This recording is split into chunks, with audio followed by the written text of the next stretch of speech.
അപ്പോൾ സംസ്ഥാന ബജറ്റ് നാളെ ക്ഷേമ പ്രവർത്തനങ്ങൾക്ക് ഊന്നൽ നൽകുന്നതാകും ബജറ്റെന്ന് ധനമന്ത്രി പറഞ്ഞിട്ടുണ്ട്.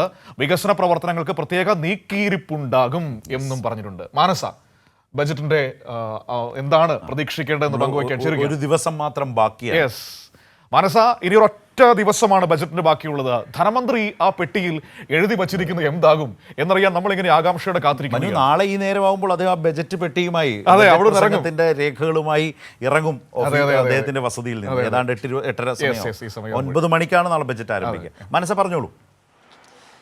തീർച്ചയായും ശരത്ത് സൂചിപ്പിച്ചതുപോലെ തന്നെ നാളെ 9 മണിക്കാണ് സംസ്ഥാന ബജറ്റ് അവതരിപ്പിക്കുന്നത്. ഏതായാലും പൂർണ്ണ ആത്മവിശ്വാസത്തിൽ തന്നെയാണ് സംസ്ഥാനം ഉള്ളത്. കഴിഞ്ഞ ദിവസങ്ങളിൽ തന്നെ ധനമന്ത്രി തന്നെ ഇക്കാര്യം വ്യക്തമാക്കിയതാണ്. എടുത്തു പറയേണ്ടത് കേന്ദ്ര നിലപാട്, കേരള വിരുദ്ധ നിലപാട് തുടരുന്ന ഈ സാഹചര്യത്തിൽ അതിനെ അതിജീവിക്കുന്ന ഒരു ബജറ്റ് തന്നെയായിരിക്കും സംസ്ഥാന സർക്കാർ അവതരിപ്പിക്കുക എന്ന് തന്നെയാണ് എടുത്തു പറയാനുള്ളത്.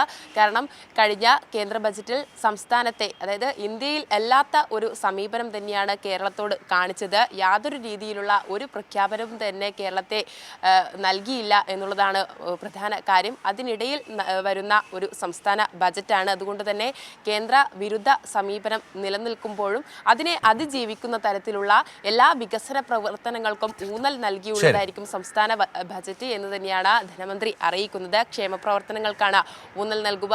ഒപ്പം തന്നെ വയനാട് പുനരധിവാസം, വിഴിഞ്ഞം തുറമുഖം തുടങ്ങിയ വികസന പ്രവർത്തനങ്ങളും മുന്നിൽ ഉണ്ട്. ഇതിനൊക്കെയും തന്നെ പ്രത്യേക രീതിയിലുള്ള ഒരു പരിഗണന നൽകുന്ന തരത്തിൽ തന്നെയായിരിക്കും ബജറ്റ് അവതരണം എന്ന് തന്നെയാണ് ലഭ്യമാകുന്ന വിവരം.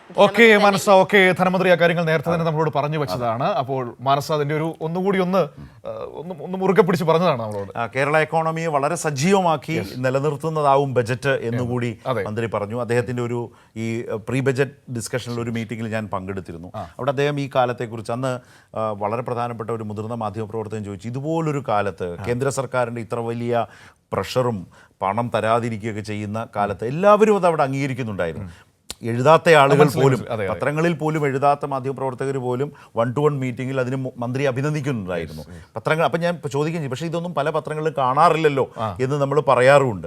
പക്ഷേ അവർ ചോദിച്ചൊരു ചോദ്യമുണ്ട്, മന്ത്രിയോട് ചോദിച്ചു ഇതിൻ്റെ മിസ്റ്ററി എന്താണെന്നാണ് ചോദിച്ചത്. ആ പ്രയോഗമാണ് ഉപയോഗിച്ചത്, മിസ്റ്ററി എന്താണ്.